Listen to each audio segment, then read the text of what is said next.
Well, everybody, hello. It is Wednesday. That means it's a little after 4 o'clock. It's been a crazy week. I'm back at work. It's school time. But you know what? I got a little something special for you. As you can see here, they say the best of Star Wars. But I cannot dig it. This new stuff is what it is, and I'm not going to down anybody for liking it. I'm not going to down anybody for who's making it. I'm not going to down anybody who's in it. They've got a job to do, and they're doing the job. Okay, so that all is what it is. But there's a brand new article that I'm going to be talking about here in a few minutes, and we'll kind of filter through that. And it's really, today is just really about, can we understand finally what is going on? But you know what? I made a quick text, and you can hear it in the background if I shut up.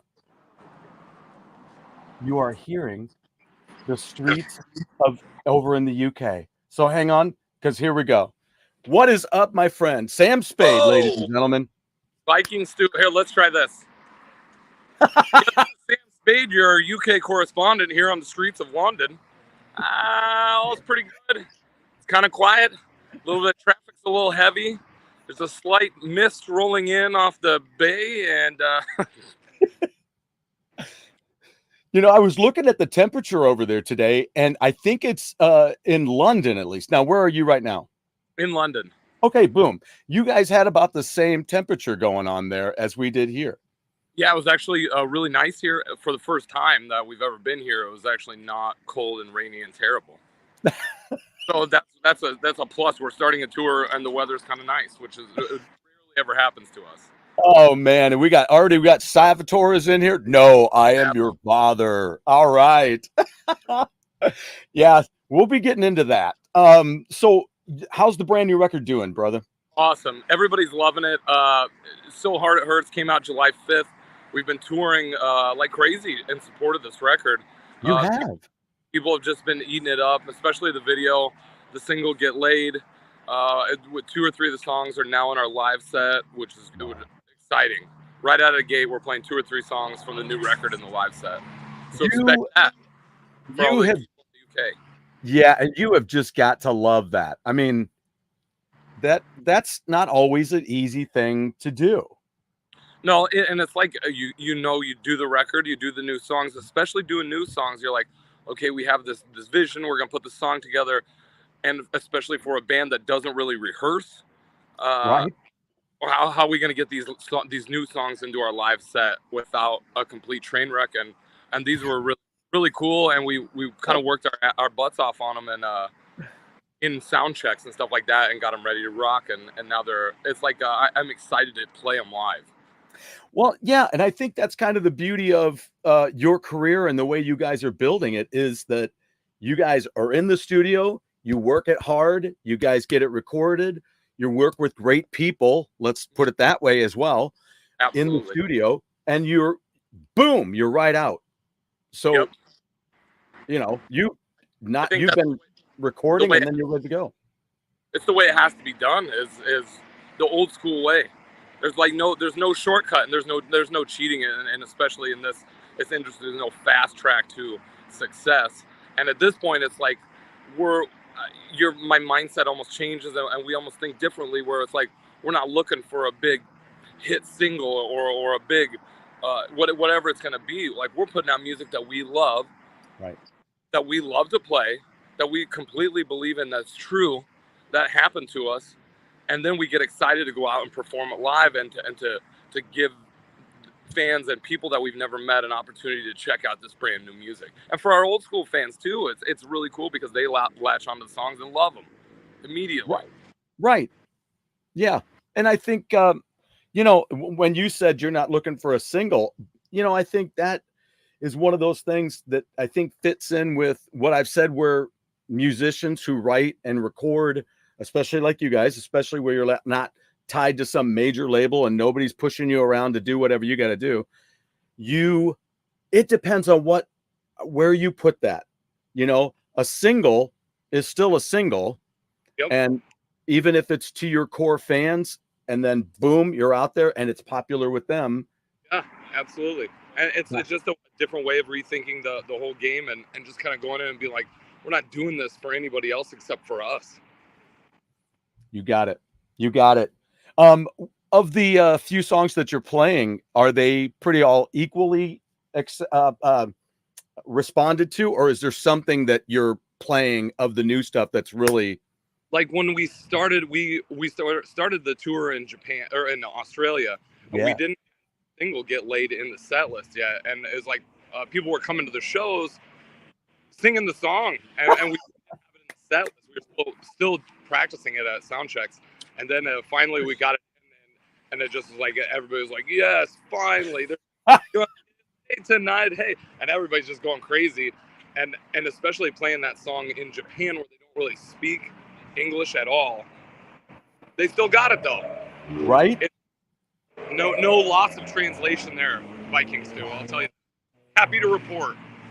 That is outstanding. Yeah, and then boom, I'm looking at Facebook this morning because I'm doing this remodeling in the house, and my brain is not in it everything. But man, I'm like, damn it, they landed in the UK. This is wow. Yeah. We got home for 2 weeks from the last tour, which was 31 days. We were home for 2 weeks and we jetted back out again. Now we're going to be out for another 18. But this is third time in the UK in 3 years. That's outstanding. Proud of you guys. Nice job. Nice job. Family and the wild maniacs are going to be out. You think your buddies from Vega are going to come out and see you guys? I know. Well, Pete's driving us. So he is again. Great. Pete's our tour manager. Yep. All right. Well, then that does it. In September, if I don't have an interview with those guys, there's something wrong with me. Exactly. I'm the first thing I'm going to say to him. Just, damn it. Stuart's getting his shit together. You got to do this interview. Oh, man. Well, that's fantastic. Then let's see. I know if you haven't, do you have any merch with that little devil on it again? Any merch? Like a shirt with the little devil on it? God, I love that. We do, but it's different. So there's a special UK t-shirt that went out that we have with us now that has the little devil sitting on like the King of England's throne with three UK devil princesses by him. It's pretty cool. Oh my God. Okay, well, save me one of those. Absolutely.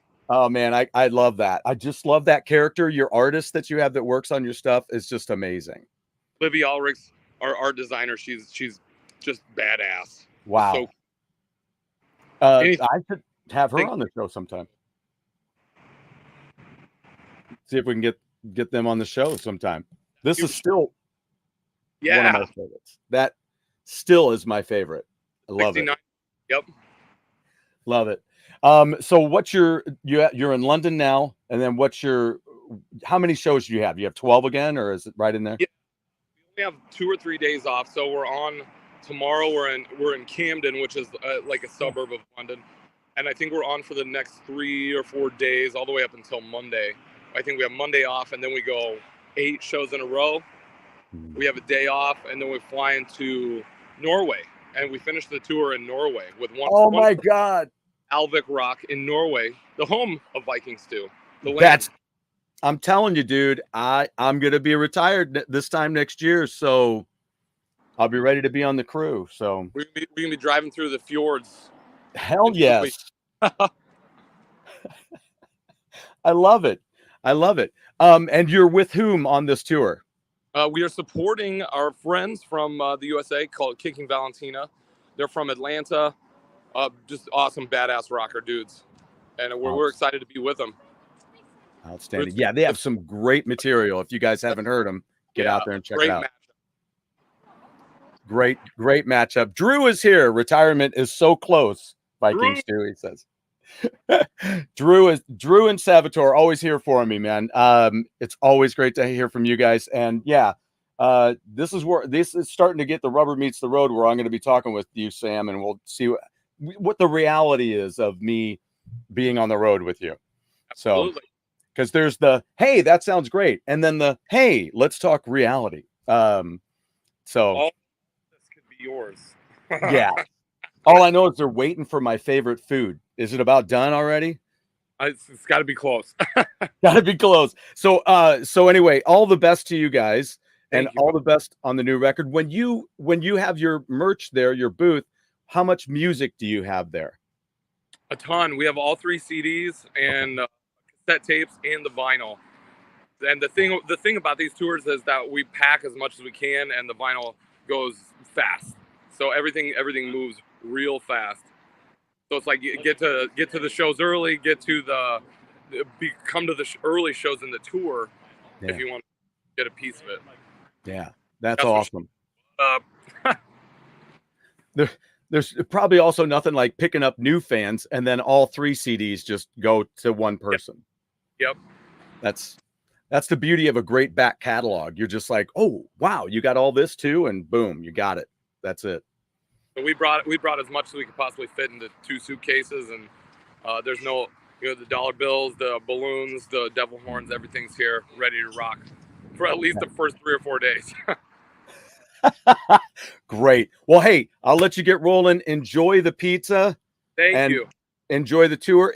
Let's pop in again sometime along the line here, and catch up with you guys while you're on this tour. And absolutely. Maybe if the Kickin' Valentina guys are around, they can pop in too. Let's do it. That's perfect. They would love to do it. Far out, man. Far out. Well, tell the guys all the best, and have a great show on your Camden show, man. Thank you. The inaugural kickoff. That's it. That's it. Yeah. Very excited. Awesome. And I hope I'm going to tell my buddy from Blitz. I got to tell Stuart Corden and the guys about if he wants to come to the show. I mean, it's a sellout already. So if he wants to come, just let me know. Somehow message me, and then I'll slide him in.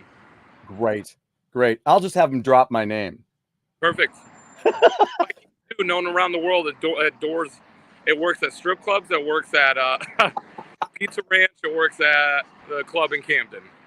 I don't know how true that is, but damn it, that's cool. It would work at your strip club. Let me see if there's a order up for Viking Stew. Yes. All right, man. Well, thank you so much for being here with us today, man. And all the best. Again, it's great. I'm proud of you guys. Have a good tour and a great time. Thank you. And we'll talk again. Just shoot me a message and we'll do it. We'll set it up. Sounds perfect, brother. All right. Thanks. See you, brother. Bye. All right. How about that? Ooh, man, I love talking to those guys. They are a hardworking bunch of guys, and they've got a vision and they're working on it. And I love that. You stick with the plan, you get the plan, you stick with the plan, man. And you just keep rocking. And that's what it's about. And then once you build up that fan base, then you can do what you want with it. But and it will grow. It's old school. It's cool. It's just amazing stuff. So I'm serious though. I am proud of those guys and happy for them. And it's really neat to have met them in 2017 and then did a gig again at the Rockin' Skull, opening up the Saturday at that same festival that they were playing. So it was really, really neat. So it's been great getting to know those guys. Hey, as I'm moving along here, I have a vault in which I put music that I think will fit my band. So as I hear a song somehow along the way, usually on Spotify for now until I figure out something different, then I'll bump into something. I'm like, oh, that would fit. That's perfect. I'll put that in. One of those artists that I'd like to tell you about is Jason Charles Miller. If you kind of dig the Chris Stapleton kind of Southern rock, with, I'm going to have to say probably just I don't know. I don't always hear the country in it, but it's bluesy. So it kind of reminds me of that great 80s style bluesy stuff when they were doing, I've talked about it before, back in the Robert Cray days, that kind of stuff. And there's a cycle where you get some of these guys that are cool bluesish artists that do some stuff. And Jason Charles Miller is one of those. I had one of his songs on the new record picked out for my band. And the name of the album, the newest album from him, is Knives in the Dark. It's fresh this year. And I Need a Rescue is the opening track, which I thought was pretty good and would fit my band. There's the title track, Knives in the Dark, Got Me on the Run, Digging in the Dust, Run the Road. And that Run the Road is a duet. That's the other thing that caught me just the other day, because I'm talking with a friend of mine about doing some gigs together. And I love singing duets, male and female duets. And on this one, he's working with Christina V. So if you know of Christina V, she's on that. Along for the Ride, Darkest Horse, The Enemy, which is a great song, Blood and Bone. Oh, all these are really good. I've enjoyed this whole record. I'm already, I don't know, in the last 24, 48 hours, I'm through it like my third time already. Fourth time. Yeah, more like a fourth time. The Enemy, Blood and Bone, and One Step Away. Again, this was released just recently, brand new. It came out August 16th this year, so just about a week ago, right after I started back to school. So there you go. It says 10 songs on it. Total running time is beautiful at 38 minutes and 12 seconds. So totally enjoy that. Get out there, and I'm going to check out the rest of his catalog as well, and see how that stuff is too. So it looks like Digging in the Dust. Let's see, is did I mention that? That's a single. In the Wasteland came out in 2018, and 2019 was Undeadwood. It's in chapter 1 of the soundtrack, I guess. So I'm not familiar with Undeadwood. So, but if we look at the discography real quick here, Cards on the Table was 2023. And then let's see here. There's so much to go through. Yeah. So he must have done that. Undeadwood, chapter 1 soundtrack. Because he did the whole thing. Let's see. There's In the Wasteland. And is there any other full releases? Natural Born Killer was 2012. And Uncountry was an album he put out the year prior in 2011. So it's been kind of a building thing. Then there was an EP from 2008 called Last to Go Home. So there you go. That is Jason Charles Miller. Check that out. Now, on Friday night here in town, in support of another band, which I don't remember the name of it because these are both new bands to me, is the Narcissist Cookbook. So check out the Narcissist Cookbook. They just played in Chicago, and they're going to be here in St. Louis then this Friday night at a place called the Golden Record. I've never been there. I'm looking forward to checking it out and hoping to go to the show. It just depends on where I am, really. I think I'm going to be kind of wiped out that day. Lance Jennings, what is up? Like that? Hit that like button. Thank you so much. Like and subscribe, folks, if you dig what we're talking about. And I really appreciate the support. There's some love going around. The best of Star Wars. It ain't Rise of Skywalker. Amen to that. That was almost the beginning of it, though. That nearly killed it. You're absolutely right. And they are doing the best to continue to take a piss. On this date in 89, thank you for this, Motley Crue released the album Dr. Feelgood. I went to see that tour twice. Saw it here in St. Louis on Thanksgiving Day.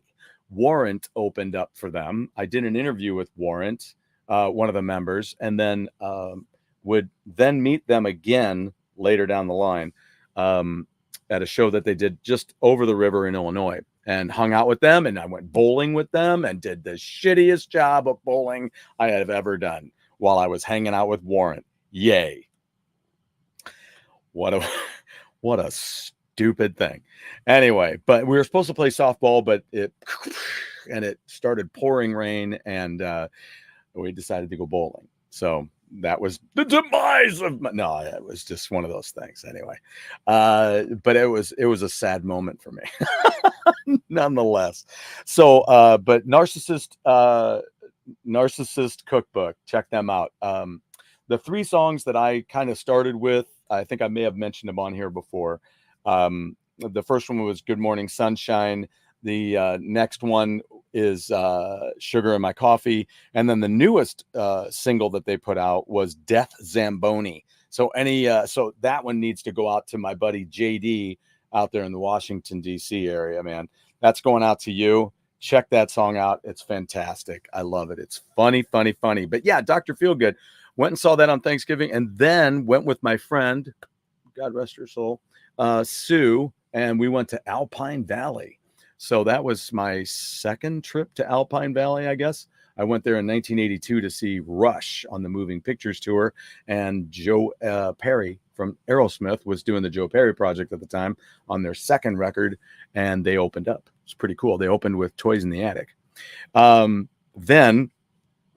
anyway, that was my second time at Alpine Valley, where we lost Stevie Ray Vaughan.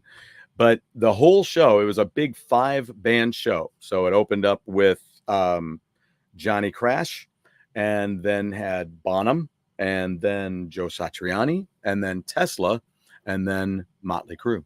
So I ended up going backstage with Joe Satriani, passes from Relativity. So Relativity got me into the show, me and my friend Sue, and then we went backstage and hung out, saw Jason Bonham back there and hung out. So that was pretty cool. Pretty neat. So anyway, Narcissist Cookbook, check them out. So next, let's take a look back real quick on Star Wars, shall we? Before we talk about this, these were the great days. Okay, so I have this still. Remember when they did these large comic books? These were amazing. So this is the first 3 episodes of the comic book. You can see that there. And I remember my brother asking me after this movie became a huge smash, why didn't you buy those comic books when they were coming out? I'm like, dude, nobody knew what Star Wars was. Nobody knew what it was going to be. We just went to the movie, and then by the time the movie had come out, multiple issues had been out, I do believe. But you know how it goes. You watch all the history on Star Wars, and they didn't know what to do with the toys. And the guy to do one of the Jawas used part of his sock to pitch the toy. That's how he dressed it, and part of his sock. So, it's wild. So this is a great book. So I do believe Howard Chaykin was the artist. Howard Chaykin and Steve Lealoha. Lealoha? Isn't that funny?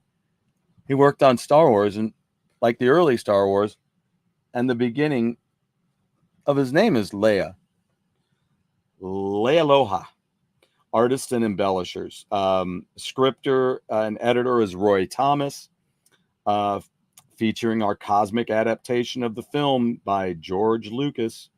All right. So this was back when Star Wars was, oddly enough, they complain and bitch and moan about it all the time, but how it was non-inclusive, but there was all kinds of inclusive going on. You had a strong female character in the lead with Princess Leia, who not only was she strong and had peace of mind, that she didn't mind,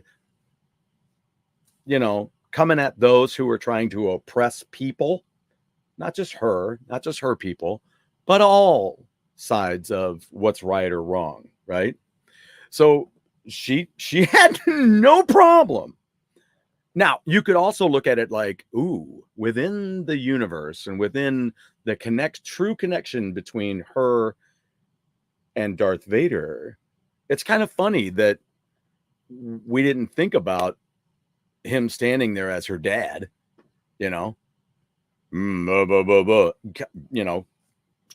trying to oppress her like that. And then she's like, quit taking a piss. Fuck off. I'm not telling you anything, right? That's awesome. And for the right reasons, right? Makes sense, right? So strong female character. And just the thing about the Force, where it was about people and about if you got it, if you understood it, if you believed in it, if you trained in it, you could get it. Right? until they made it a big scientific thing later. And you're like, oh, shite. How's that work? So anyway, that's what I liked about the Force. It was something that if you believed in it, and you had Han Solo who didn't get it.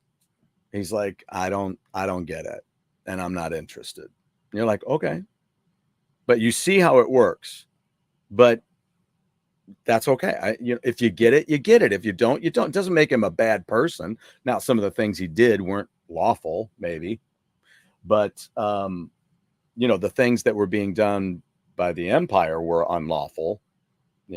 They were kind of being Britain, I suppose, back when America was started, right? It's funny. We were just listening and watching Hamilton recently. So anyway, but then later down the line, we had things like Life magazine, and they had this big thing. What year was this? This was 1983, June of 83. Father of the Jedi. There you go. Star Wars genius George Lucas strikes again.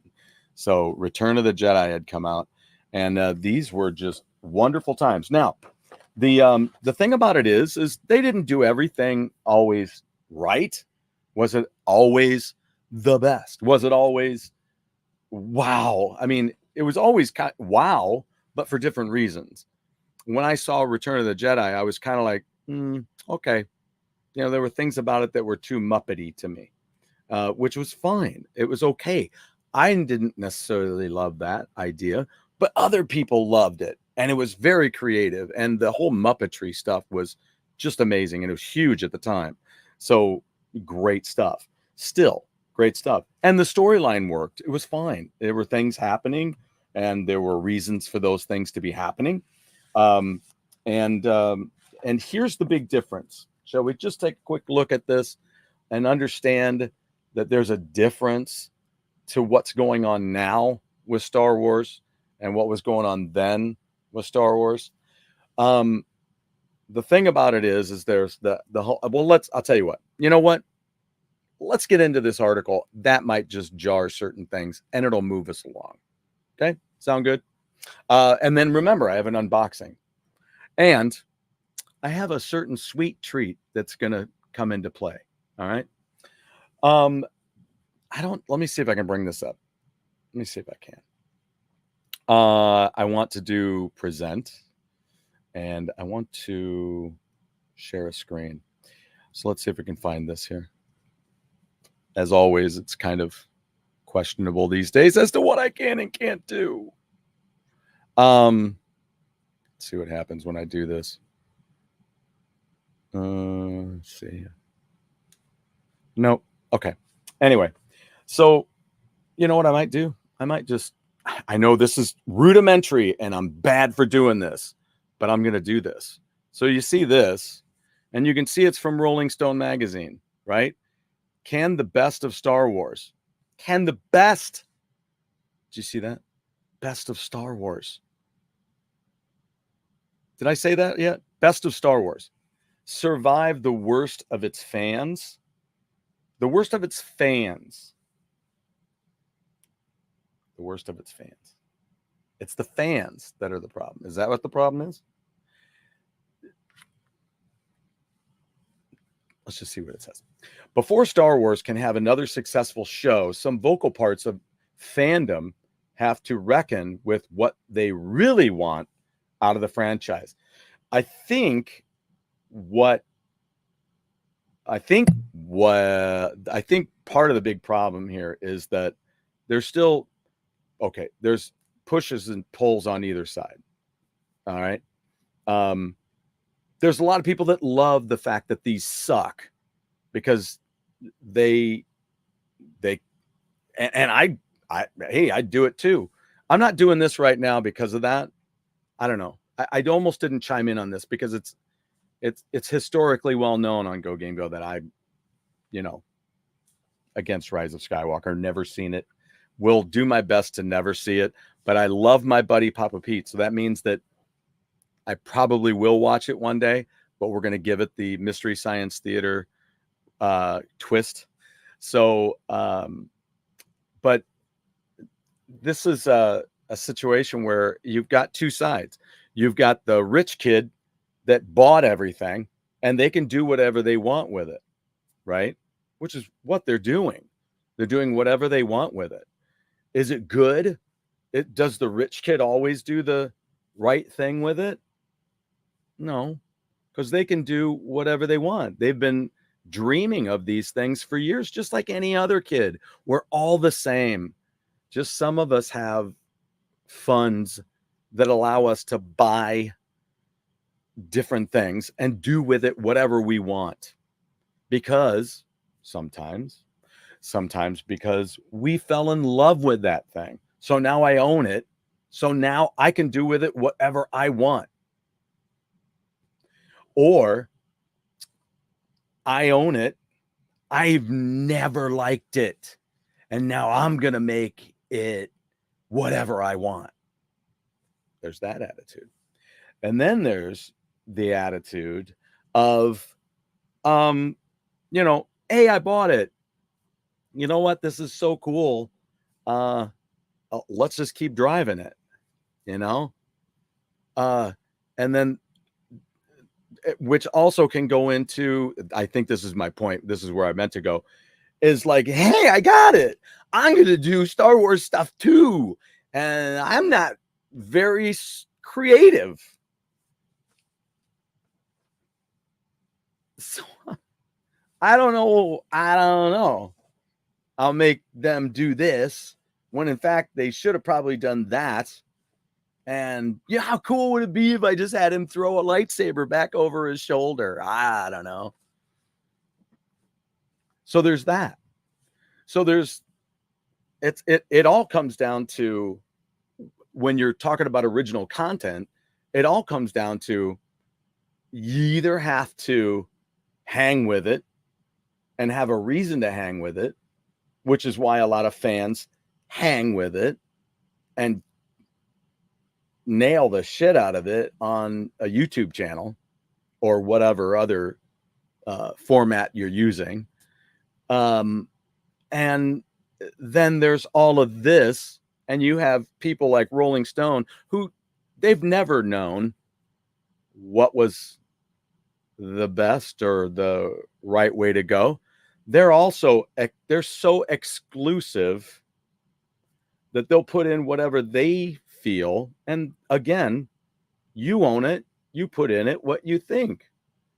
However, make sure that people know that that's your idea. The top 25 guitar players or the top whatever of whatever. There's really no reason to put the top. You can put in the most famous, or, well, why isn't anybody talking about this? And you could put that in. But when it comes to the best, I've seen so many of those lists that are just shit, or they don't make sense. Or why on a heavy metal record do you put Delaney and Bonnie and Van Morrison? It all goes back to the same thing. It's corporately owned, and they're going to do what they're going to do to push certain things. It's understood. But to continue to walk out onto a platform and say, can the best of Star Wars survive the worst of its fans? Well, we got to remember. Now, I was talking with Sam right before we started, and I'm like, the best of Star Wars? If they would have started Star Wars with this, because some of this stuff is like prequel-ish, if they'd have started Star Wars like this, it never would have happened. It never would have worked. I can guarantee it. Because it's just, and here's the other thing, before I land on that too much. Here's the other thing. Back in the day when Star Wars came out, the big thing we have to remember is, probably thank God, because of all the technology that was being created and all the illusions that were being used, just like way back when, you know, with flying saucers made out of plates and things like that in movies, you know, had wood stuff, you know, they did what they did.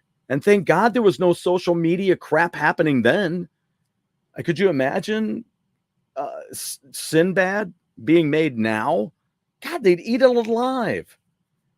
Just bitching and moaning about, well, that doesn't look real. Okay, shut it. This is creative. This is how we can make it, and this is how we are making it. From all of those films, all the way up to Jurassic Park, and beyond. So we have to think about some of that stuff. We didn't have all that back then. There might be a few things. There's holes in stuff. There's holes in the prequels. There's holes in the real deal, in the original 3 trilogy, right? Star Wars,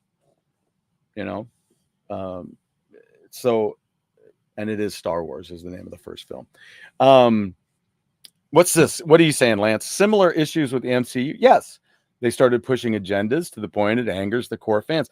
And they grew up with the stories in the comic books and cartoons. Yes. I don't know how much more I want to say anything about that because you've heard me talk about it a million times. Again, it isn't what it is. It's something else. But again, it goes back to the rich kid bought it and they can do whatever they want with it. But please don't look at me when I'm saying, okay. Can you just create your own thing? Maybe that's the way to go.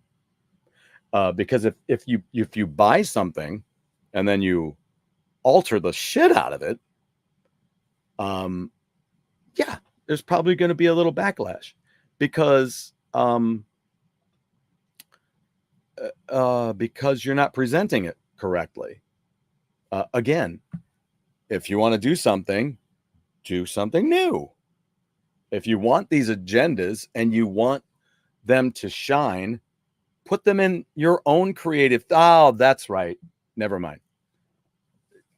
That's right. They don't hire people that are creative on that, I guess.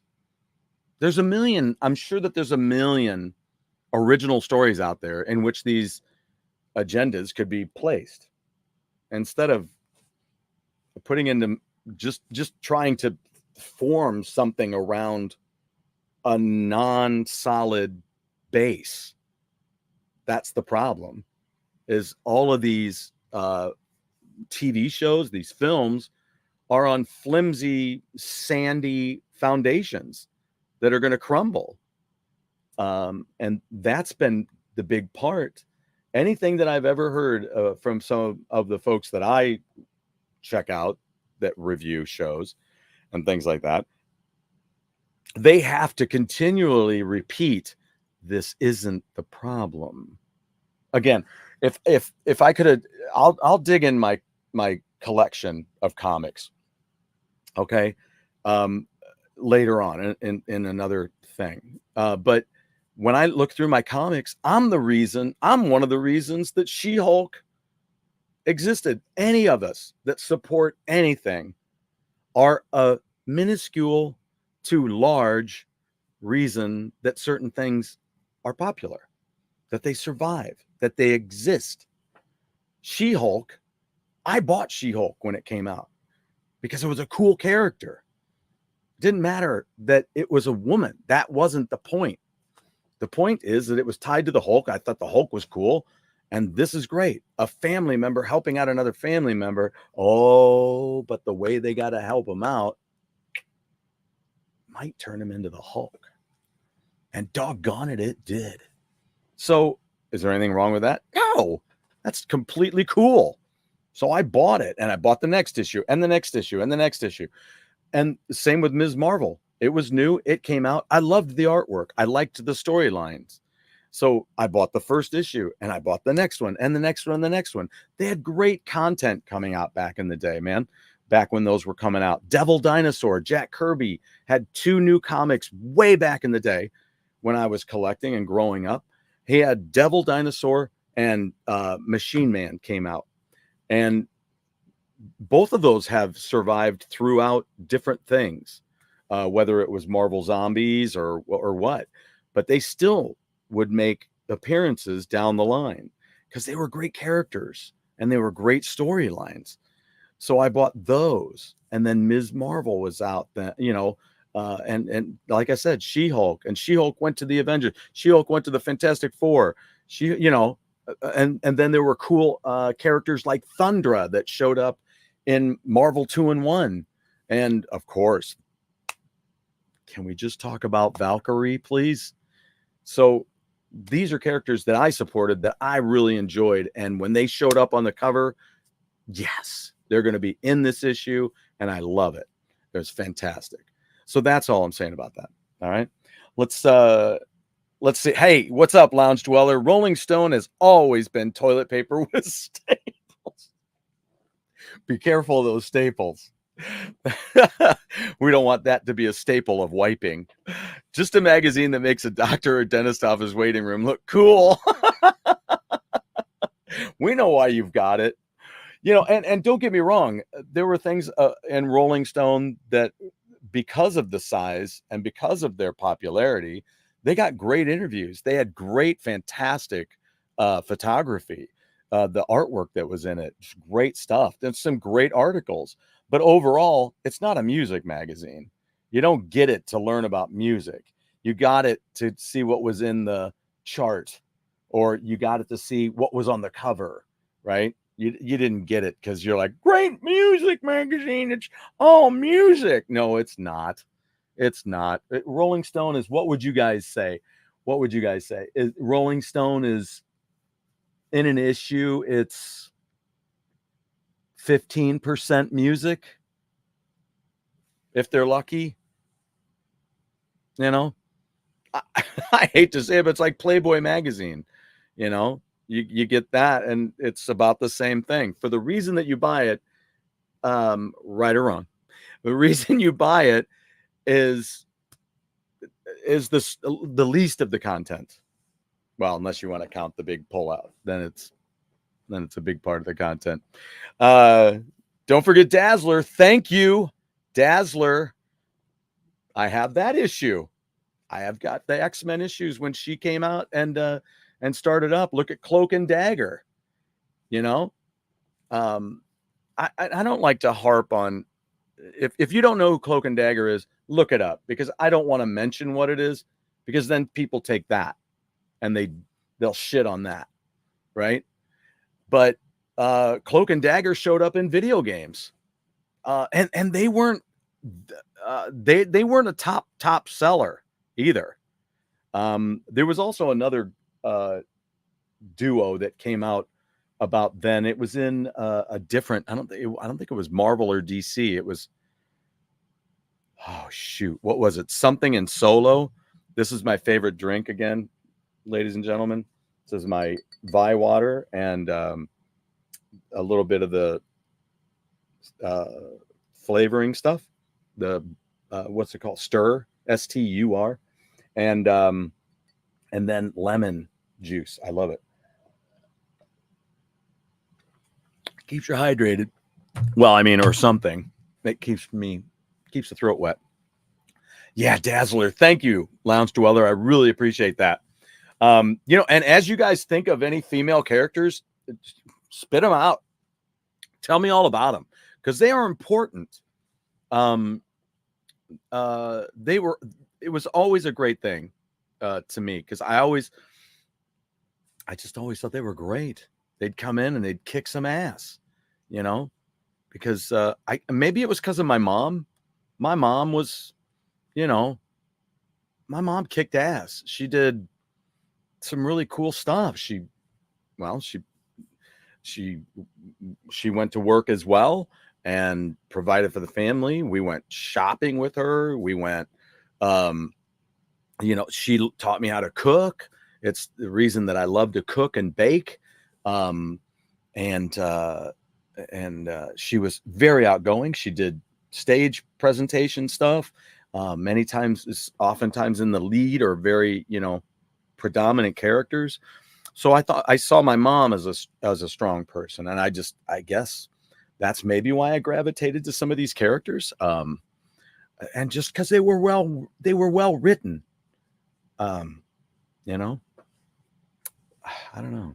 My mom taught me stuff, and my dad taught me stuff, and I just I think that's what's missing. And I think a lot of times the thing that really makes me sad, I'll bring this up before I start back into this article, is the thing that makes me sad is I think that there's a lot of people that are going through a lot of bullshit in their lives. And that's one of the worst parts that brings along this need to have to get all this attention, or stop somebody cold in their tracks because they said something when that person was just saying something. They weren't implying anything. They weren't trying to say anything. It's just, and you're like, okay, fucking take it down a notch. We're all human beings. I haven't said anything wrong. You've perceived something in a horrid way, or don't stop you right there. Okay, you know what? Please stop me right there, because when you stop me right there, I will turn and walk away, because I don't have time for that.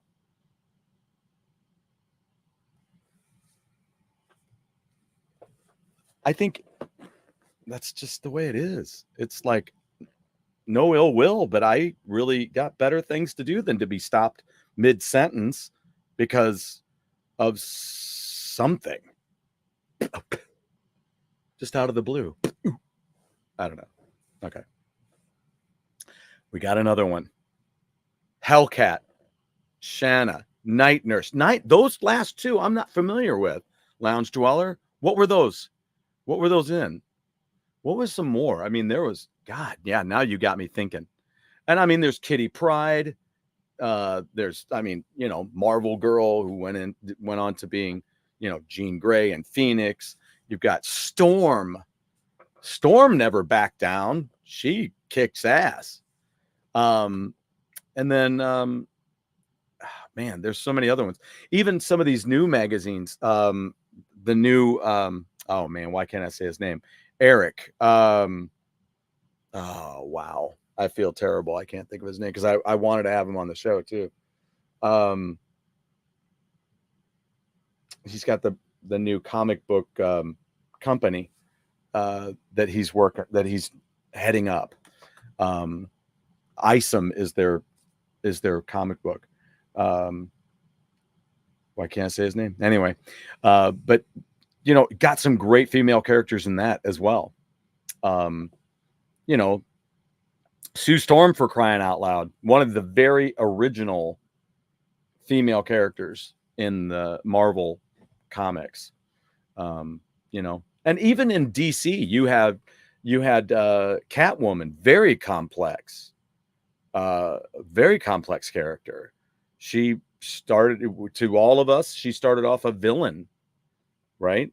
And then there was little changes of heart and ways that she thought. So things changed around. I don't know. Anyway.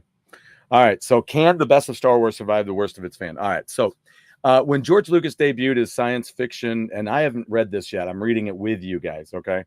So science fiction epic about a galaxy far, far away in 1977, which oddly enough today had a student do the bump, bump, bump, bump, bump, bump, and they were going to do We Will Rock You. I said, hey, do you know when that came out, when that was released?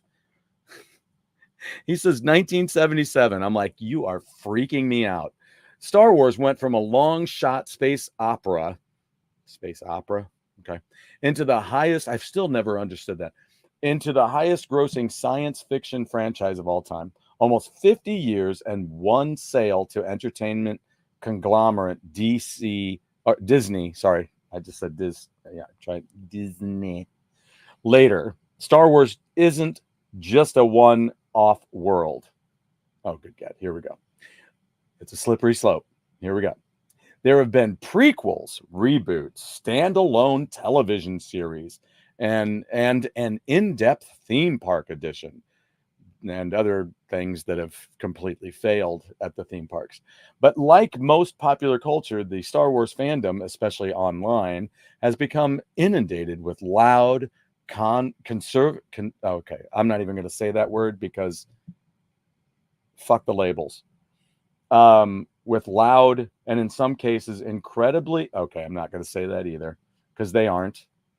While Disney has never said these voices are directly impacting what shows get made, the vocal minority of Star Wars devotees keep limiting what they'll accept as true Star Wars. Let's just stop that short, shall we? The vocal minority of Star Wars devotees? No, it's not a minority. I'll guarantee you that. The only reason that you might be talking about a minority is because there is, yes, I'm not going to say there's a majority, but there is a large faction of Star Wars fans that will accept anything. And that is absolutely fucking great. Fine. Please. Love it. If you don't care about certain things, what you care about is on the screen for you, love it. Eat the shit out of it. But don't backlash on anybody else who looks a little deeper into something and doesn't enjoy it and has something to say about it. That's the thing. See, there are places out there now where you can talk about these things. And so the flaws get sold. Okay. There's people out there who in the history of filmmaking get smarter and smarter and smarter and smarter. And they look at certain things. There are people out there. Andrew Lloyd Webber is so huge. So huge. But there are people out there that can't stand him and his work. There's a lot of it that I really love.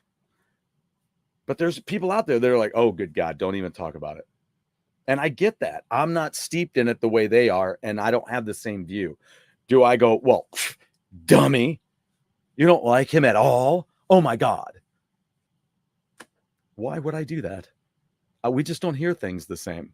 I don't watch films the same because of my job. Doesn't make me right or wrong. It just makes me me. It's just how I see things. Okay. Here we go. Let's get a little answer on this. Shauna, the She-Devil and Night Nurse were short-lived Marvel titles of the early. I don't remember. Thank you. I'm gonna have to check that out because that's when I was starting to collect. Was the mid 70s is when I was starting to collect. I'm gonna have to check them out. But I'm gonna stop this short. This sentence needs to be stopped short. The vocal, as they say, minority of Star Wars devotees keep limiting what they'll accept. Okay? It has nothing to do about as true Star Wars. It's got nothing to do with that. If it's going to be Star Wars, that's fine. I think there's a lot of people out there that would accept it if it was done well, but it's not. And it's not written well. These fans say they're fighting for Star Wars future. No, they're not. The ones that I watch are like, I'm done. And the reason that they're fighting for the future is so that they can keep ripping on it because they keep thinking the content that they're putting out is good and solid. Do I have to mention again? Said pencil is lightsaber. Do I need to say any more? I don't really think so. Let's see what this piece of crap is saying now. So anyway, but if their endless fantasy world can't whoop.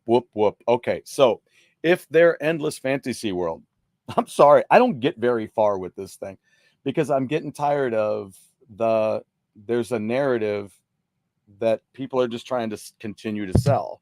And you're like, don't do it. Just stop acting as if we don't know what you're saying and we don't know what you're doing. See, this is where we have to stay on our toes as a society and stick together, whether we agree or disagree. That's okay.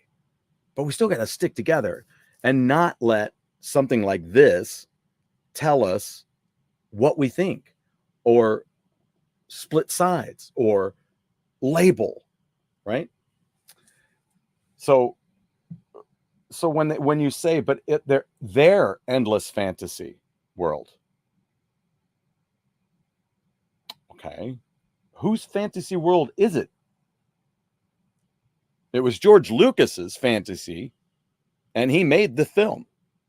And then he made another one because that one kicked ass and took off. So much so that television started to do this stuff. Battlestar Galactica, movies, television. So then they made another one, right? Empire Strikes Back, because that would kick ass. And it did. And I saw it. And then I stayed in the theater with my friend to see it again. We just sat and watched it twice. And right before we went in, there was a guy talking to a Pepsi can outside. That never gets old. He was. It was weird. But anyway, so what we have to understand, it's not their endless fantasy world, right? Disney bought it. And so now all these other people, including whoever wrote this and whoever is familiar with Star Wars and whoever thinks that it's now is the best of Star Wars, right? It's all of our fantasy world. Nobody ever closed it off to a certain number of people. There are people out there that have never seen Star Wars and they don't give a shit to ever see it. And that is fine. Good. Don't. If it doesn't interest you, don't watch it. And don't let me ever tell you you're wrong for not watching it. I get it. It doesn't interest you. Right? It's the difference between boycotting and just not fucking interested. Right? I'm boycotting this because I don't dig some of that shit. Avatar. They threw Roger Dean out of court. Said nothing looked like Roger Dean artwork in there. That's bullshit. Boycotting. Not going to see that film, right? Star Wars, Rise of Skywalker. They screwed me. They screwed me on the Last Jedi. So I said, screw you. I'm not giving you my money for another piece of shit that you don't have any reverence or understanding of this storyline and the people that were in it. And now you've just got a character that I just can do everything. Training. Training. I don't need to go somewhere and do a bunch of training. I just already know how to pew, and it all works. Again, it's got nothing to do with right or what do I want to say? It's got nothing to do with that. It's just got to do with crappy story writing. Just, we don't care. They can just do that. Well, okay, but we like to see Rocky. We like to see original Star Wars, where there was the buildup of a character and an understanding that, damn, I could do that.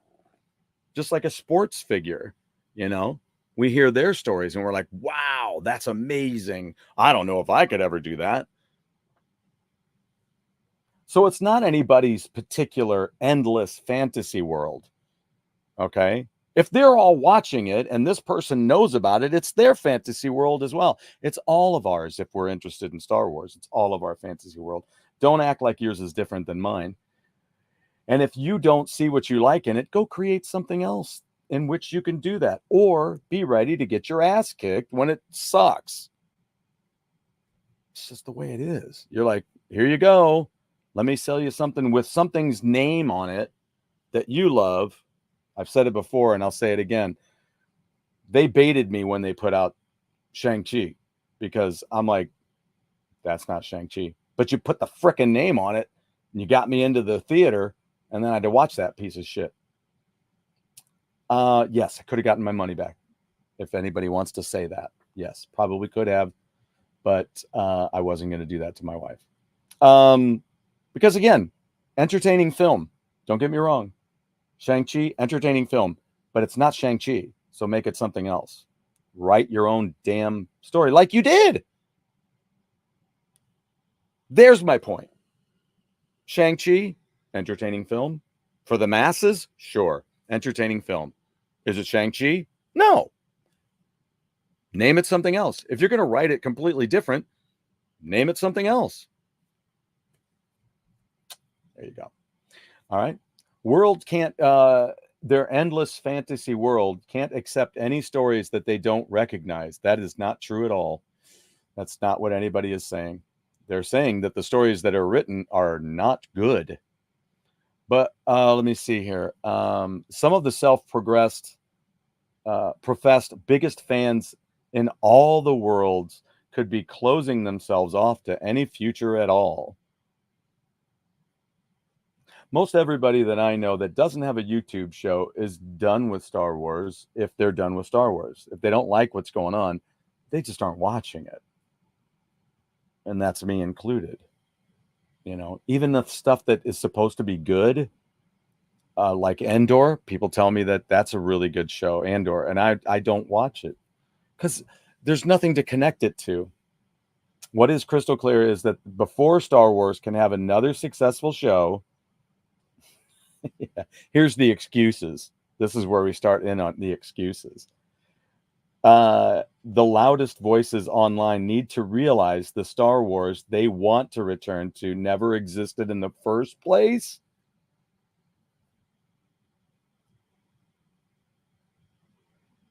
Okay. What is crystal clear is that before Star Wars can have another successful show, the loudest voices online need to realize the Star Wars they want to return to, which should be to which they want to return, if I can be really picky, never existed in the first place. What the hell does that mean? Will the real Star Wars please stand up? Wow, that's really stupid. Much of the online discourse around Star Wars has centered on the franchise's most recent live action pieces of projects. Sorry, almost went somewhere else. First premiering in 2019. God, has it only been 2019? These include The Mandalorian. First season, pretty good. I wasn't a big fan of the one that was like the A-Team. I thought that was a real easy go. Second season was still pretty good. Third season, terrible. The Book of Boba Fett, I have to admit, Ahsoka, won't touch it. Obi-Wan Kenobi, shit. Andor, no reason to touch it. And The Acolyte, won't touch it. The market has been oversaturated with stories. Okay. Especially many that occur within the same time frames, with fans, frankly, getting tired and in some cases outright bored. Okay, if you're talking about the shows, yes, they've oversaturated. This might be the only part that I totally agree with. Outright bored. Each of the projects has had its own reception and own problems. What just happened? I just lost my, there it is. Okay. So, oh, is that right?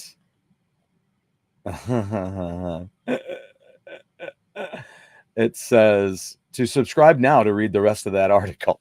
All right, that's okay because I've got it somewhere else. All right. So all of those, the series, let's see.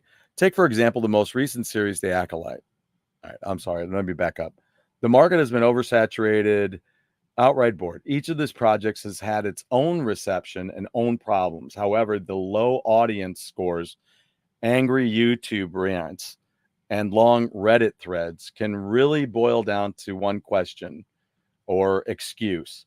Who determines what's real Star Wars? First, as a film, well, real Star Wars is what Star Wars has always been. That's real Star Wars, right? I mean, right? Kind of like new Coke, old Coke. There's a real Coke. So just go back to what that formula was. You don't have to do a new Coke because people didn't like it. People didn't like it. Let's bear that in mind. Outright board. All right. So, however, the low audience scores, angry YouTube rants, long Reddit threads, can really boil down to one question: who determines what's real Star Wars? First, as a film and then a trilogy, Star Wars established early on to viewers that even when they were focused on a set of powerful twins and a dark empire, shit was going down on literally every other planet. This freedom has allowed for endless story arcs across decades. They wrote tons of books, tons of novels out there. But while opportunities have been endless, the patience of fans hasn't. So take, for example, the most recent series, Acolyte.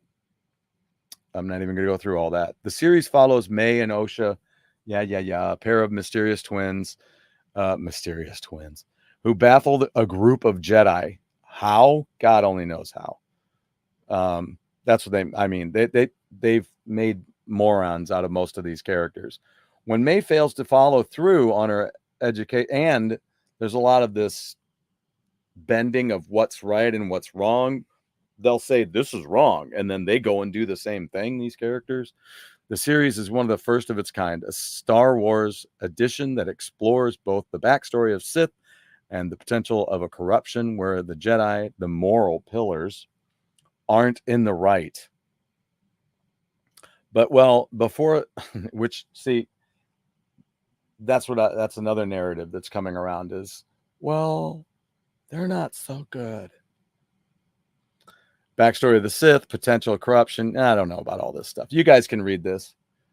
Catapulting to a woke crowd. Okay, so let's see. Calling the series evidence that Disney was catapulting to a woke crowd by capitulating to a woke crowd by having multiple people of color in the cast. Yeah, that has nothing to do with it. They had that before. They also criticized news that the show would include queer characters, including a coven of witches. This week, Deadline reported that Disney canceled the series after just one season. Fans upset with what they called a social justice warrior direction for Star Wars Celebrate. I never heard any of that. I never heard any of that in any of the reviews that I listened to. There was nobody talking about anybody of color of that being an issue. It's all just about bad storytelling. Disrespectful of the original films and simply not the Star Wars they loved. Not really what it's about. Ex-owner Elon Musk even celebrated the news of the show. Okay, I'm not going through that. Disney has not released a statement on why Acolyte was canceled. They know why. And representatives for Disney and Lucasfilms did not respond to Rolling Stone's request for comment. Smart move. Reception for the series was mixed, though, with people praising performances from Jacinto Stenberg and Lee Jung-jae, but criticizing the story's overloaded plot and short episode count. However, it's all too easy to imagine how a show with an already expensive budget, over $100 million, probably more than that, maybe twice that, might be easier to scrap entirely rather than contend with the potential of another lackluster. Well, that's the way it's going to go. Yeah. So,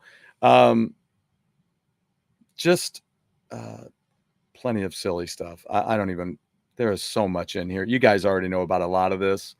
The last line of this thing says Star Wars is about a galaxy filled with endless choices, battles, and people trying to make a difference. The fans, who are loudest at the moment,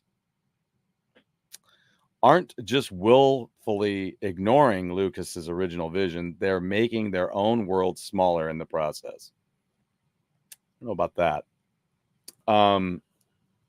It's just a call. It's just a cry for let's make good content is really what it's about. You know what? That's enough of that.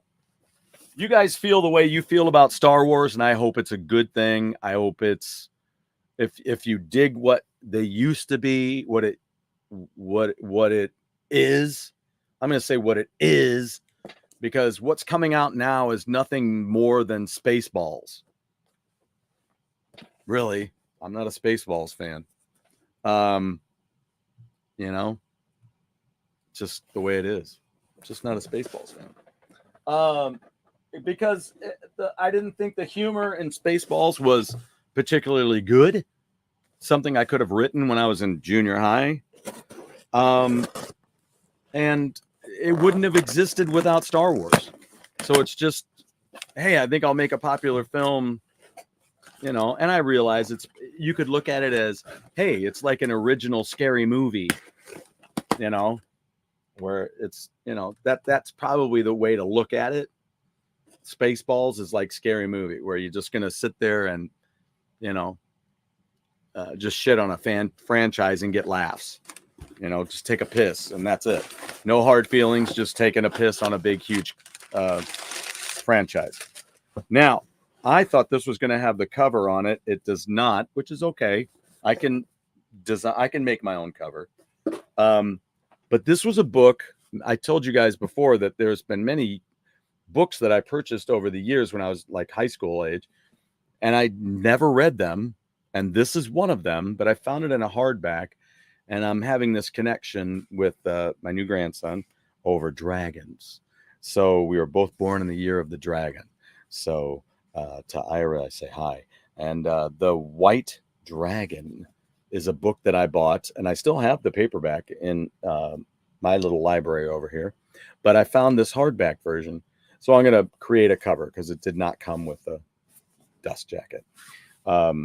And Anne McCaffrey had this Dragon Riders of Pern series. And oh, look at this. Here's a note. Look at that. What does it say? Wow. It's 1204. Is that what it says on it? To my what is it? I can't really read the name. To a very lovely girl, and I hope will stay that way.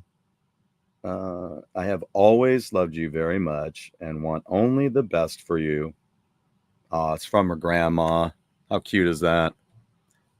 That's kind of interesting. Huh. Kind of like me in that situation. But not grandma. I'm a grandpa. So anyway, The White Dragon. I'm looking forward to reading that. I love the fact that I like reconnecting with these books that I purchased years ago and then reading them, like Damnation Alley. That was fun. I loved reading it. And then realizing the movie was nothing like the book. And there's a biker gang in the book, and there's no biker gang in the movie. Jan Michael Vincent drives a motorcycle. That's where that comes from. But no biker gang. Here's a few things that I ordered that are really cool. First of all, I own this in 3 different formats now. I just was looking for the latest one or the most affordable latest one. And so I picked up a copy on Blu-ray. I had to get Escape from New York. I just recently, as you guys know, I recently picked up Escape from LA. So, which it's one of those films. It's not a great film, but it's classic.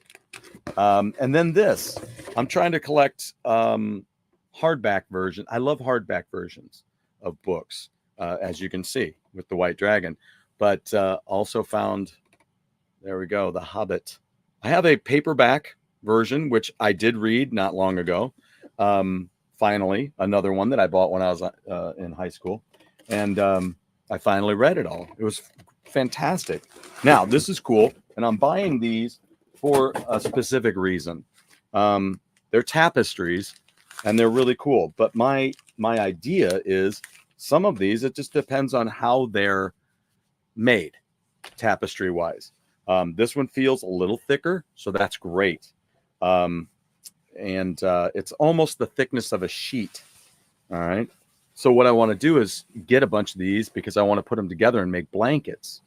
Right. And how does this one go? I have to figure out which way we're looking here. But this is cool. Look at that. A guitar tapestry. I love it. It was on Amazon. Let's see how it looks. It looks pretty cool. It's a little, some of these things, they look fantastic when they're on Amazon. You're looking at the picture, but when you get them, you can see they look a little pixely. This one gets a little pixely, but it's not that bad. But the colors could be brighter, but I'm not going to worry about it. It's pretty cool all the same. But I love them when they get to that big size, because, you know, so many times they sell small blankets that are cool, but they're too tiny. But anyway, there's that. And remember, the Whozeewhatzit. And it was named by Lisa M. out of where? Where was she? I thought it had where she was from.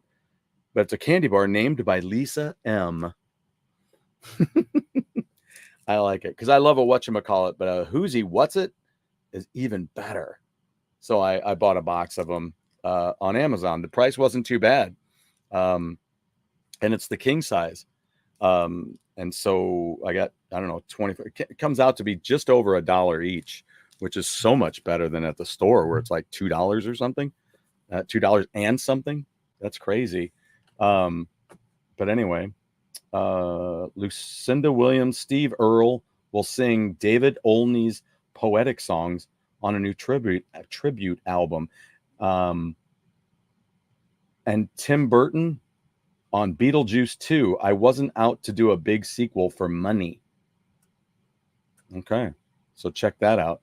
Brian Ferry teams with Trent Reznor and Atticus Ross for Star, his first original songs in 10 years. That's pretty cool. So, well, hey guys, I think that's about it for today. I will see you back here next Wednesday and with some more stuff. Hopefully, we'll love that too. Make sure you subscribe, give me a like, and support any of those folks out there that you really, really enjoy checking out. Even if you check them out for a little while, you know, and maybe you don't dig all of the content, but there's some stuff that really makes you think, right? It's always good to get that. So I don't know what's in this little envelope. Is it just okay, this came with my tapestry. I forgot. I pulled it away from it and I don't even know what it was. It's going to explode. No, I don't know. Let's figure out what it is before I go. Oh, and the house is coming along well. I'll show you some pictures. Oh, it's little thumbtacks that came with that's pretty cool. Very interesting. Well, alrighty then. Okay. Hey, thanks guys for being here. Thanks for chiming in, Lance. That's great. Drew, great to see you here. Salvatore, and Lounge Dweller, man, thanks a lot. Miss our Emma Jade. Hope she's doing good today. Maybe you'll see her on Go Game Go tonight. Check that out tonight. We'll be back at 7 o'clock. Me and Jeff will be back with Go Game Go, and we'll do some more fun talk or game play, and we'll see what's going on. In the meantime, let me know what you'd like to hear about, you know, either here on the show or anything like that. But next time, I'm definitely going to have a list of female superheroes from my Marvel days collecting as a kid. And there's going to be some from DC as well, because there were some cool ones out at the time when I was collecting back then too. So have a wonderful evening. I'll put this thing back up and we will get things started so that we can wrap things up for the evening. Take it easy, guys. Remember, when you step out the door, so act accordingly. You know, care about that person. If you know somebody needs some help, go let them know you care and help them out with something. And if they help you out, help them back. You know, it's a good thing to do. Take it easy, guys.